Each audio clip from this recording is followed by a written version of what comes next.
This is GrokTALK. We're here doing our thing. Yeah. So we can talk about all kinds of stuff. I was gone last week. Thanks to everybody for filling in and sending me the audio so I could paste in all that good music and stuff after the fact. Turned out okay. Yeah, and thanks for bringing back the swag. Yes. That was nice. Mike, if you're listening, there is a townhall.com travel mug waiting for you from CPAC. Yeah. So we'll get that for you. Okay, it was weird because I didn't have a lot of time to plan, so I wasn't really set up to go see specific things or do things or to be there at night for events in particular, because just the way our transport was, because we were on a bus and it had certain times to pick up and drop off, and I didn't want to pay for a cab to get back to the hotel because I didn't bring that kind of cash with me. So I was kind of at the mercy of the bus schedule to get back and forth to the hotel.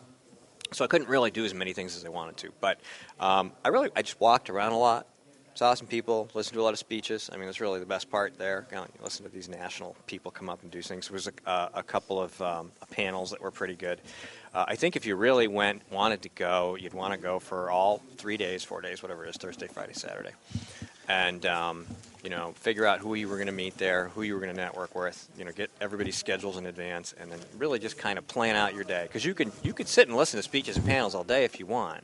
You could just walk around and talk to folks. You can go up to tables. You can go down into the hub, and that's where everybody has all their stuff and their books and their groups and everything, and you can hang out down there.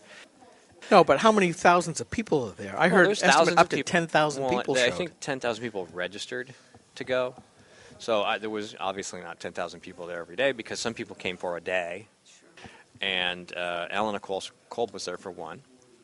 So I only talked to her for a couple minutes because she had a ton of things to fit into that one day, So everybody's there. And then some people were there, just show up and they just hang out, I met my editor at the Franklin Center at watchdog.org. I managed to get in touch with him and another editor that works there with him. And, tons of people there. I've lost my mouse ball. You lost your mouse ball. You have another mouse ball? My mouse ball. Okay. Skip's found his ball. What are you doing over there? I'm setting up another laptop. Oh, God. Why? Okay. Because now I can get my emails that I didn't get all day last night because I was getting some tinnitus in my ear. So this gets noisy. And I also went to my orientation session for a Londonderry fishing game. So I actually have my badge and I have my key and my patch. And now I'm legal. I'm sorry? Do you have your Viking hat? My what? Viking hat. Hey, I didn't even remember my Grok hat this morning. Give me a break. I went to bed at 10, woke up at midnight, couldn't get back to sleep, so I went downstairs, watched TV. Mika's, laid her head in my lap, and we watched TV together till about 3 o'clock. Then I got up at 5 because I had to stop at CNXT to pick up all this stuff. I did pretty well, only just forgetting my hat. There you go. But I'll turn cranky later. Oh, good. Let us know when that is so we can leave. Well, and the withdrawal from the do. Have you completely, you think? In fact... Is she moving that meter? Talk. Yeah, Susan. I'm talking. Yeah, No. talk. I don't hear She's you. a little low. There you go. Turn her back up. See if people can't hear her. Okay. Hello. There we go. Yeah. There we go. Actually, I have kicked the Mountain Dew habit, cold turkey, and yesterday I had 5 of those 12-can fridge packs, and my eldest son carried them away. Really? Good Yeah. man. Good job, Skip. Yeah, so now I found those. Although you could have cleaned carburetors with them. Yeah, I think that's what was cleaning my stomach lately after literally decades of drinking Mountain Dew. I think that seems to have cured, except for one time, and that may have been I just ate too much too fast. Well, you're going to have a blood sugar withdrawal thing, too, because not like you were Well, drinking well, Diet Mountain Dew. No, well, at home, all Diet Mountain Dew. Ah, The only time I did the regular was when I was out or at the show. That was it. So you're going to have aspartame withdrawal. there you go. Well, actually, I just get the little flavor thingies like Mio or other stuff like 4Cs. Rubs the packets into his arm. And take a couple squirts in that. It's a concentrate. So I can do just plain water for just so long. All right, I so need flavor. hey, it's a week of New Hampshire stuff. I didn't have to plan any guests, so I didn't really have anything, set up to talk about today. But we've always got things going on in the state politically. Of course, we had the sun tanning bed vote, which was goofy. Well, don't forget about the bill that would have required, and this was our good friend Senator David Pierce, who wanted job applications to be mandated to list the types of birth control that their plan offered. So stupid women who applied for jobs could be assured that if they went out and engaged in unprotected promiscuous sex, would be able to, if they wanted, choose contraceptive paid for by their employer. And that bill went down in defeat. But I find it perplexing that Senator Pierce would demand that they have this sort of knowledge, but does not want women to have the right to defend themselves against anything other than pregnancy by opposing our gun bills. Well, I was going to say, doesn't this violate some kind of race, creed, color, sexual orientation thing? Because what if you don't use birth control? What if you don't have sex? That sounds sexist to me, or Well, sexist. it certainly could Well, be. see, I'm not surprised at all that they would do this. Well, not surprised, but still, isn't it kind of, No, because that's how progressives are. They do believe that we are all too stupid to run our own lives without their enlightened touch. That is exactly it. And we are welcomed by Jane Cormier. Jane, put on a headset. Hey, Jane. Join the conversation. We're having fun here. Are you having fun? We were just talking about Senator Pierce's birth control listing on job applications, and I know that that you find that You know as what the bill number was acceptable for as that? I do. No, but I'm sure it's. I'm going to go look it up because this is a serious nanny of the month Well, thing. it's, I'm going to it's, send it's this not to some a, people. It's not a Senate bill with an FN attached to it. It's a Right. Senate bill with a BS attached after it. So whichever one of those has BS All after right. it, Well, let's see. that Most should of be I'm it. sure most of Senator Pierce's bills have a BS Yes. at the end. Many and, of them do. I But think so. how distressing. Yeah. How distressing. Advanced bill search. So you can defend yourself against unintended pregnancies, but not against bad guys. No, this was just an attempt to buttress Obamacare here in the state. Let's get real. That was the politics behind it, other than the ideology of we must control you because you're too stupid. Right. Well, I want to know why it is that all of these men think that they should be getting in women's stuff anyway. Why are women not demanding these sorts of things? Why isn't Senator Stiles or Senator Kelly or Senator Martha's Motel Fuller Clark, although she probably would demand these things if she could remember it, but why are women not doing this? Why is it that all of these... And, I'm sitting in criminal justice listening to them talk about House Bill 582. And Which we've is? gotten that was the Senate twin of constitutional carry, but Representative Leon Rideout's bill on fetal homicide, right? And his bill would have made it a criminal actionable act that if a child were died as a result of whether it was the guy crossed the 89 trying to commit suicide or whatnot. So he was trying to say that a viable child, which I think is a stupid term anyway, Yes. died as a result of any sort of criminal action, that child could be a plaintiff. It counts as a Posthumously. human being. Well, there was this moron, Democrat, male rep on the other side of the room. I can't think of his name. I can see him clearly. He's stating, he says, now, wait a minute. This could deleteriously impact Roe v. Wade. Like going, Yeah. what? Yeah. What? Because what do you mean? Well, then it bestows, life on this child and the whole issue of blood. What? Shut up. No kidding. Shut up. And he doesn't talk. Mister, have you got a uterus? Well, see, I don't... Show me your uterus, old man. I'm not sure I want to go in with that line of reasoning that only women can talk about these things because they have a uterus and the other half of the population doesn't. That's something that the Democrats use as an argument to separate us. But the Right. The political sanctimonious Oh, the piece sanctimonious of part. crap. It's Hypocrisy. the hypocrisy that matters, not the. Yeah. By the way, folks, because the other show is using a loudspeaker system rather loudly, Yeah. try Why don't to- we pull these doors? We can We're close them. going to do that in just a minute, but we also want to keep microphones close to the mouth for right now. And But while you guys discuss, I'll go close the doors. Well, I just Well, found close it at so, least one of them because we want people to get close, like close so that interesting. But you got to slip away from the exposition next door, huh? Yes, yes. Hey, I was just noticing David Pierce also sponsored a bill relative to the relative to tax relief information contained on a property tax bill. If he's adding information to things, why isn't he adding, information about contraception to your has to property be tax the bill? right, the How right do we know? information. How do we know that it isn't? Oh, that's true. That's true. The bill was SB 42, by the way, relative to employee notification of contraceptive cover. And it was followed with a BS, right? Mm-hmm. I don't see that here, but SB is BS if you just turn it around. You're right. You're right. Wow, there it is. That's a good point. Isn't that nice? And they're glass, so we don't feel like we are confined, Right.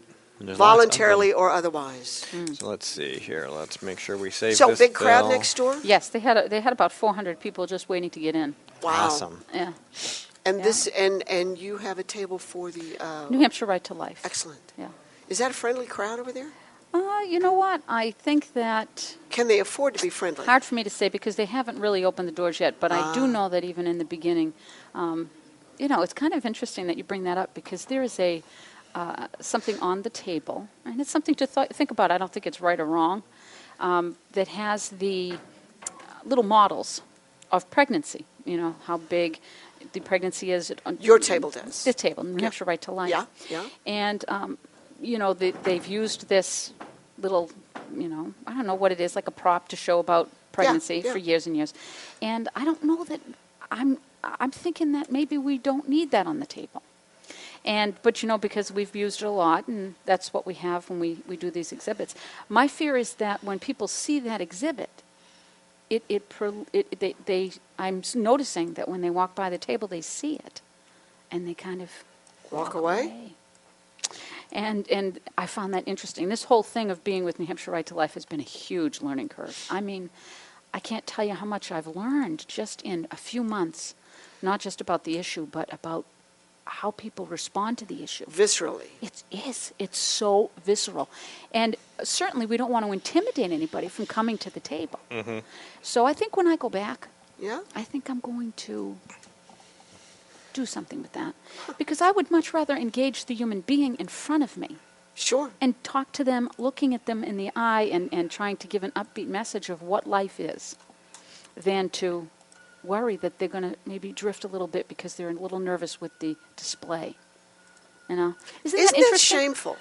I don't know if it's shameful. You know what, Susan? I think years ago, I've always been pro-life, and I was pro-life Sure. in a crowd that you said that you were pro-life and you lost gigs. Okay, that's how pro-choice the opera world was. Yeah. And I think certainly musical theater as well, because your next gig, you got pregnant, you lost that next gig, and once you're off the track of when you're getting gigs as a singer, you might never get back on the track again. So there's a lot of pressure on women.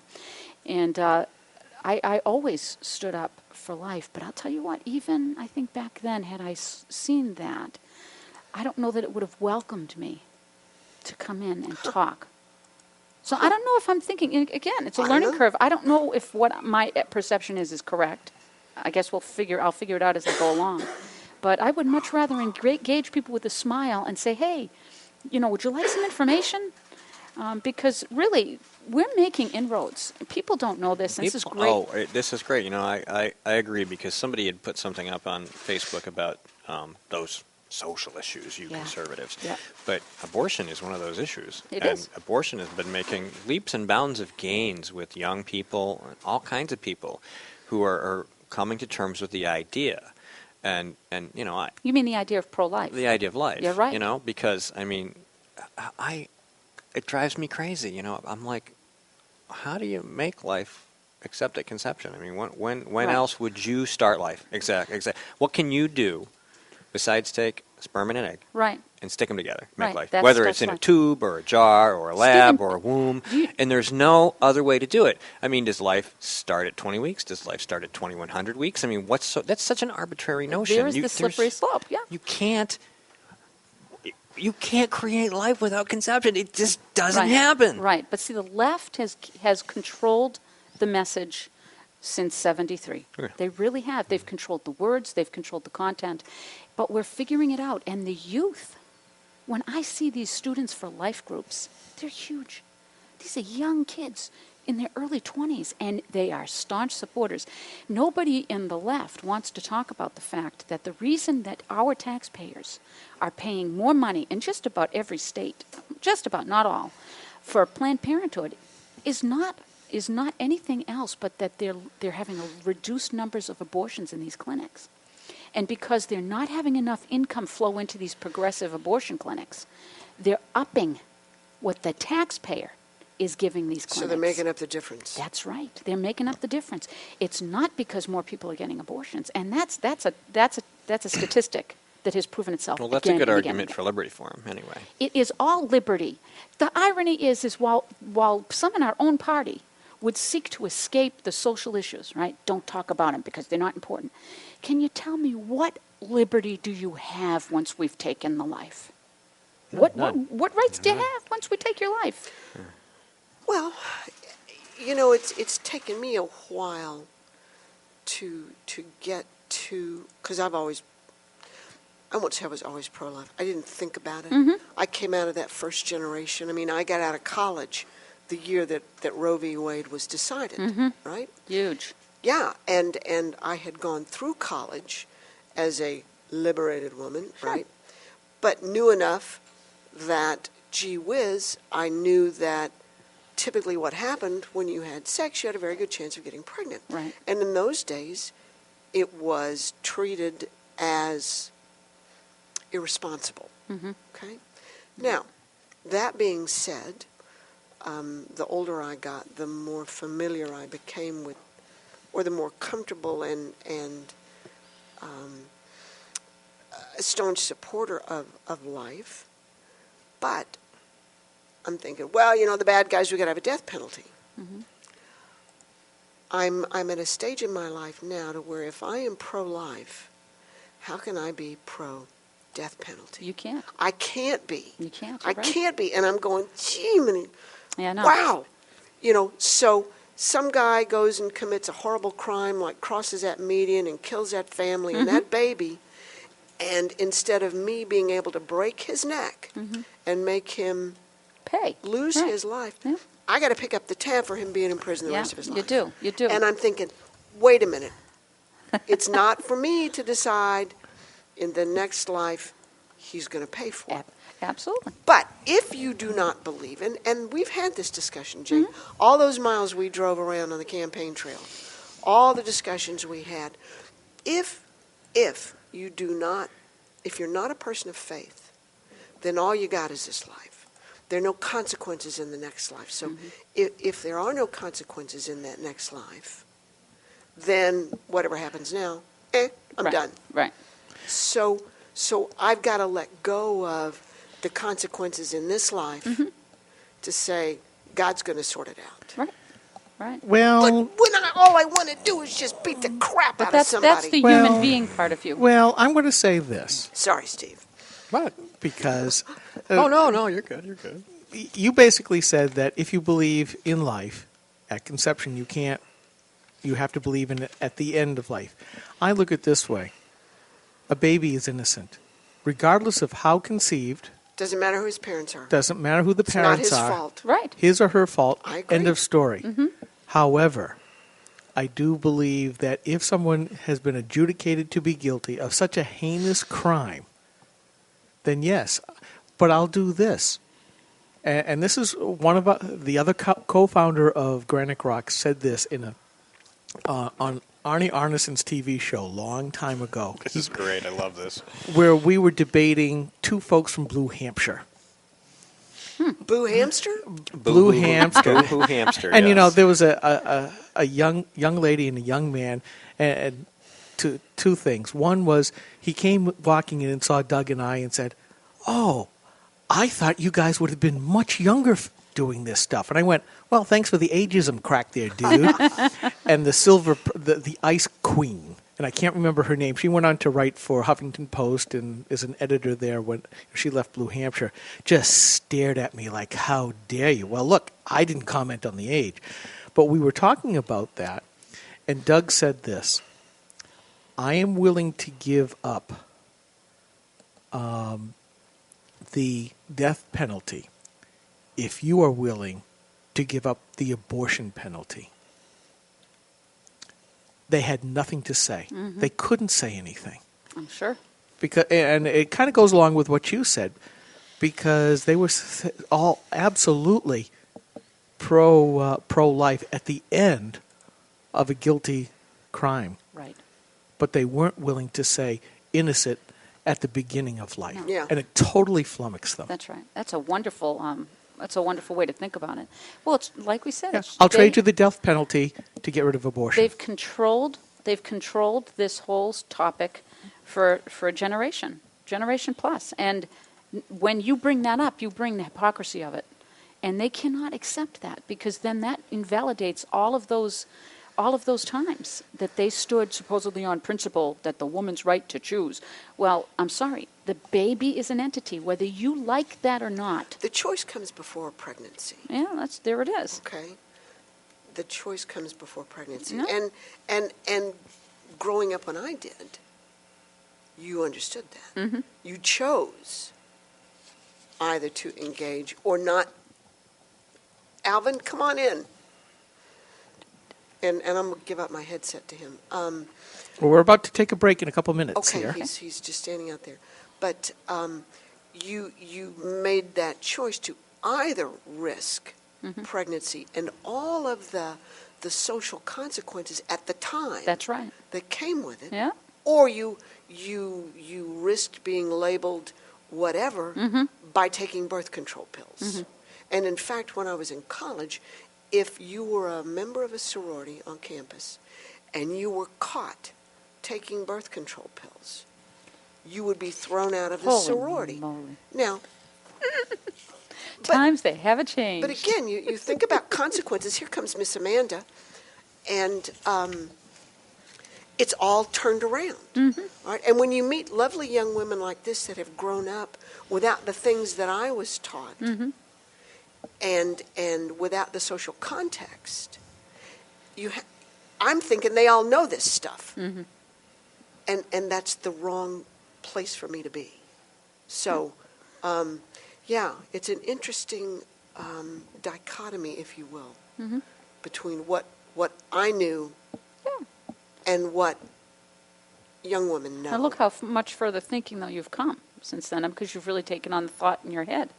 You know, I think you're absolutely right that you can't promote, if you're going to be pro-life, you cannot at the end then decide that No. there's something else you're going to, I believe that you cannot do that. Well, then maybe I can just beat him almost that close Okay? to death. I would feel better. Yeah. Okay. Sorry. That's our Susan.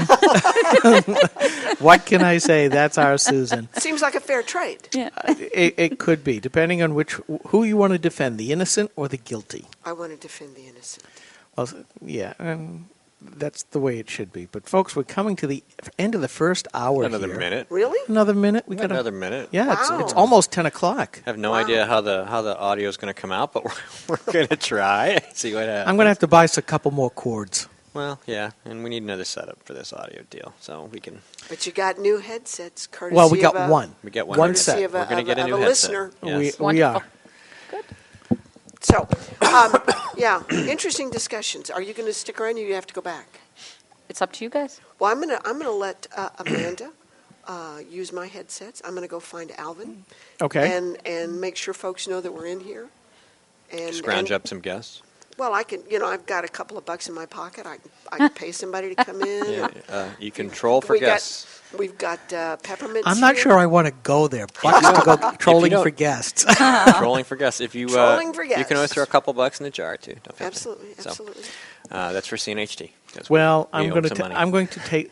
I'm going to take care of that. I know, but we still want to help. We want to help. They need money. They always need money. It does a lot of work. We should help them out. You know? Yes. I mean, we advertise and stuff, but we should music. Do whatever we can whenever we can to Absolutely. keep things moving along.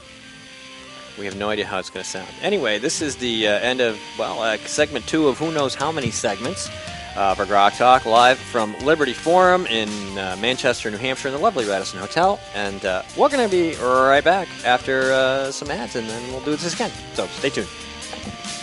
All right.